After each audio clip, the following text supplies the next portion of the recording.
Good morning. I have here beef bone-in hind shank.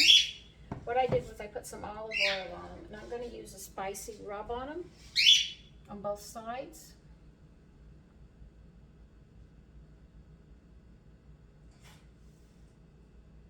We sprinkle both sides, and then we're going to get some flour, and then we're going to flour them, and we'll start raising them. Now what's beautiful about this is the bone is cut and you have the bone marrow exposed. So when you eat this and you make a light gravy, you're going to get all that folic acid in it, which I like very, very much. A lot of people cook this with just peas and stuff, but I want to be different. Try something different. I'm always going to wing it. And if it doesn't come out, I'll remember, don't do that again. But that's the only way we're going to know. You have to try. If you don't try, you're never going to know. Now this is a spicy one that I did, mixture. I can't remember the name of it offhand. There will be a gravy, but I'm not going to have a lot of gravy on it because I'm serving the crescent rolls with this. So I'm going to just use the gravy over the meat this time, instead of putting it over rice or something else. And by the way, this is leftover flour if you're wondering what I'm doing.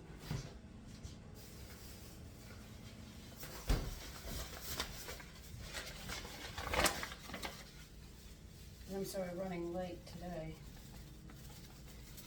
Going on 8 o'clock.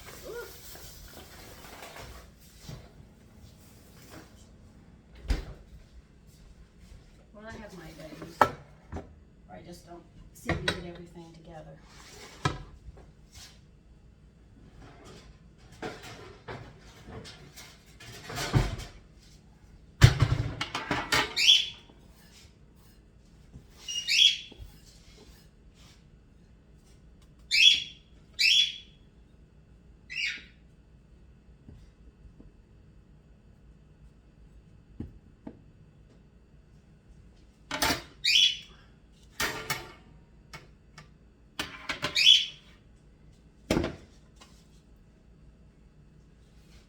So getting this bone marrow cut like this is really great.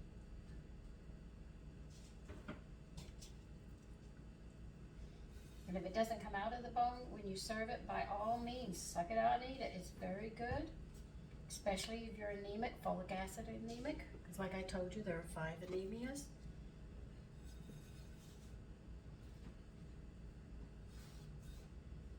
They are B6, pantothenic acid, folic acid, iron, and protein anemia.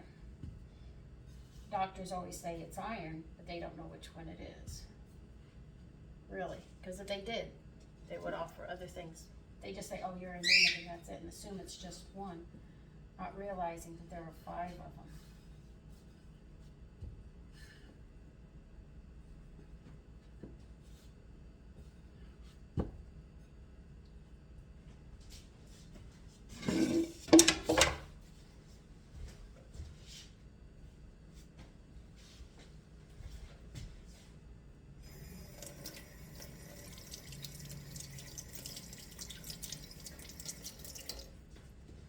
Now we're going to drench them one more time. I can already see they're soaking up that flour. So while I get this hot,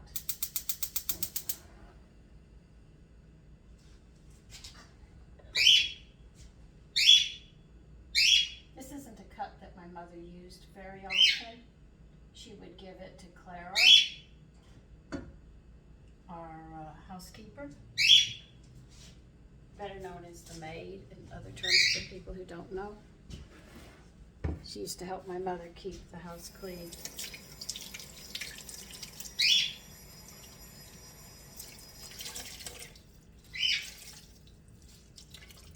Because it's hard if you're doing all this cooking and cleaning and everything else and making clothes for your family and all. You don't have much time. That's why they used to have people. You'd have a cook, have housekeeping, have this and that, so you could run the house. It takes more than one woman to run a house. That's why men had hands to help them run their land. It's a lot of work. They have machines now, but at one time they had to have help. It's not an easy thing to do.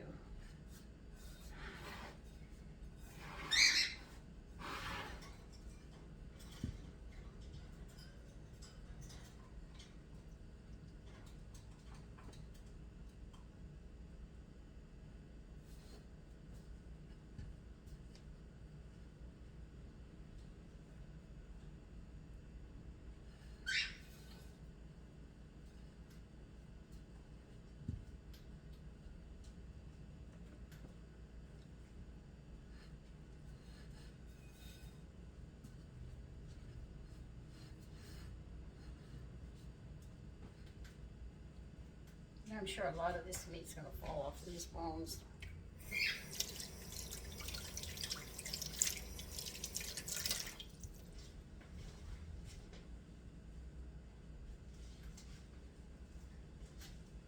Now, why did you wash your hands? Because you got to get this flour back in that bowl.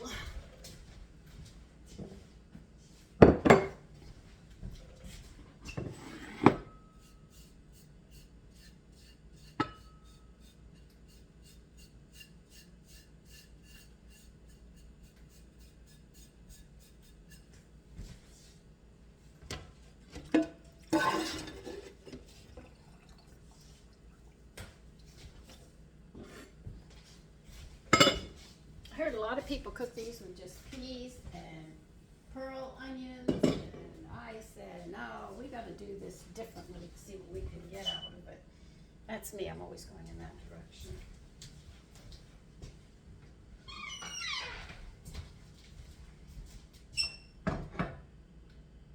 When I was first learning how to work certain things, I had problems.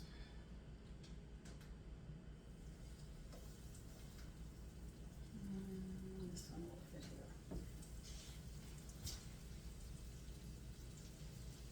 Now we're going to braise these. Remember, braise means we're going to brown them. See if I can get you over here, then you can see.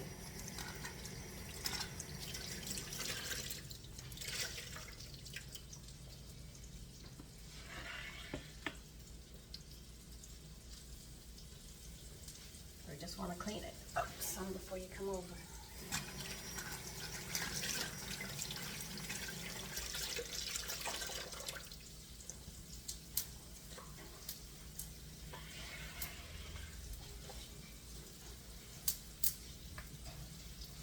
See if we can get you over here safely.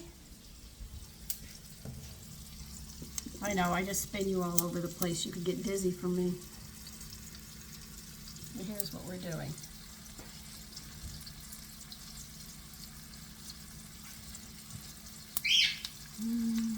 Something's cooking too long.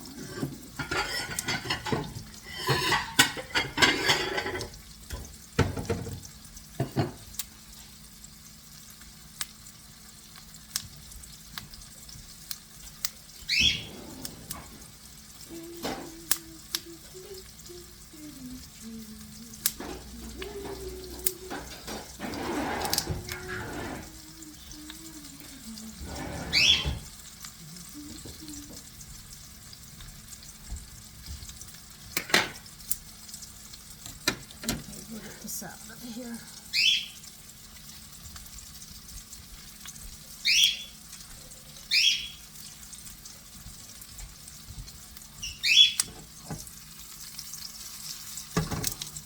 I just think these are going to be good. I really do.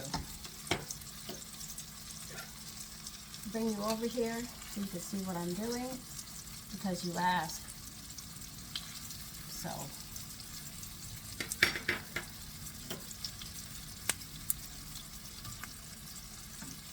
And to the person who said you shouldn't call this YouTube channel America's Home Cooking, let me tell you something. If you say you're an American, true American, then you should know that America comes from many different cultures. Our food is not even a cuisine yet. We're still working on that because it takes thousands of years and we're a very young country. So foods come from all over the world because the people who come here bring their culture and their foods here and they get incorporated. So if I mention something that comes from another country, it's because the heritage goes over to that direction, but it doesn't mean it's not made here. I mean, kielbasa was not a dish that was famous here or known until the people came and brought it, and now it's an American dish.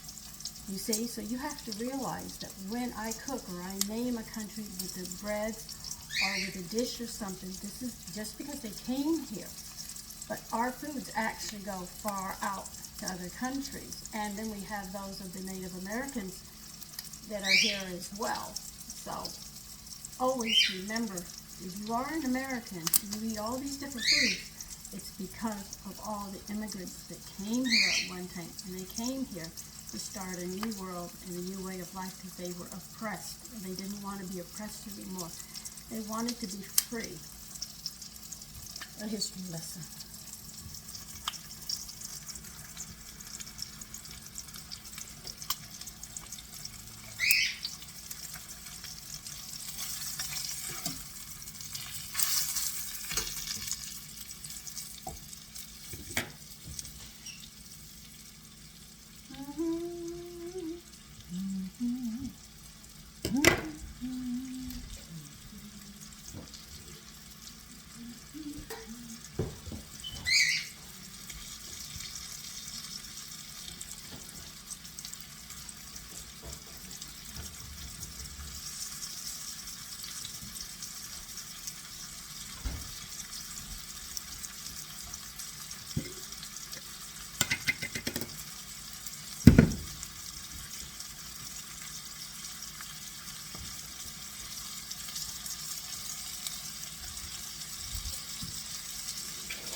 So I'm going to continue browning these like this, and I will be back when we get to the next step. Okay, I'm putting them all back in. And we're going to start cooking this. I'm going to turn it up, and I'm going to pour stock in. Like I tell you, I collect it.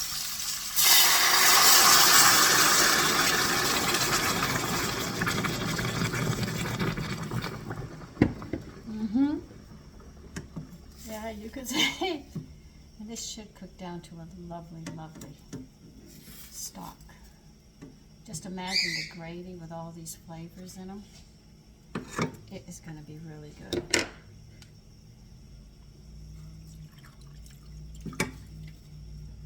I'm going to add peppercorns to this and bring this to a boil, and I'm going to start cooking it. I'm going to put in about that many. And we'll see how that comes out.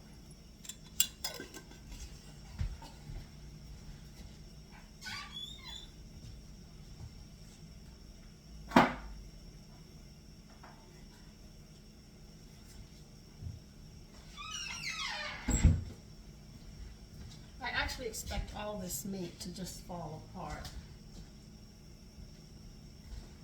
because of the way it's cut, but I'm just going to bring this to a full boil, and I'll be turning it down, and then I am going to be cooking this until tender.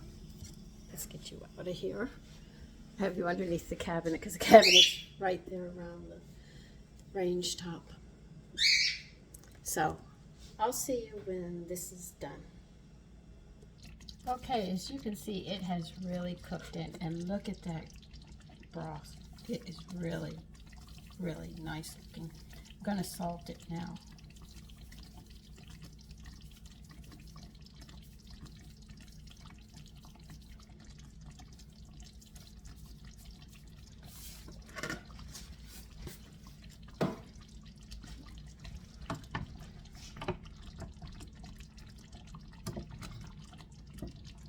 sometimes you don't have to do a lot to anything. And the bones are coming off.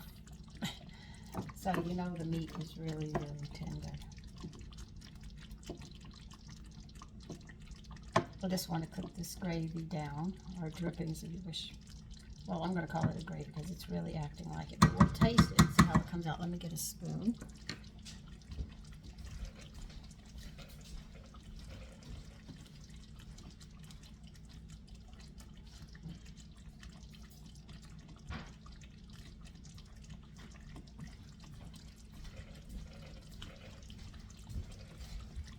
And we can try this and see how it comes out.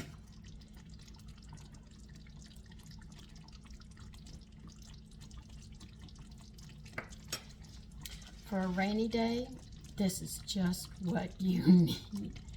I can't get over how good it is. It is basically done at this point. I am going to put it into a bowl. Well, actually into a platter, not a bowl. Because it's really that good. I'm just recharging my phone. Yeah, it's still charging. Okay, so let me go put it in a bowl. Brought you back here because I want to show you what's left. All of this right here is so rich, so full of flavor. Oh my God. It's not even that much left.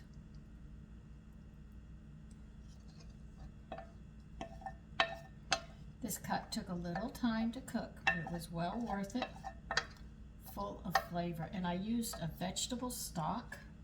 And I have to tell you, with adding the salt, this was a delicious gravy that I call it a gravy. It's a delicious gravy, though I didn't have to sit there and make a roux and everything else because I cooked it down, and here it is. It's just really beautiful. And it smells good. I'm getting hungry and it's not time to eat yet.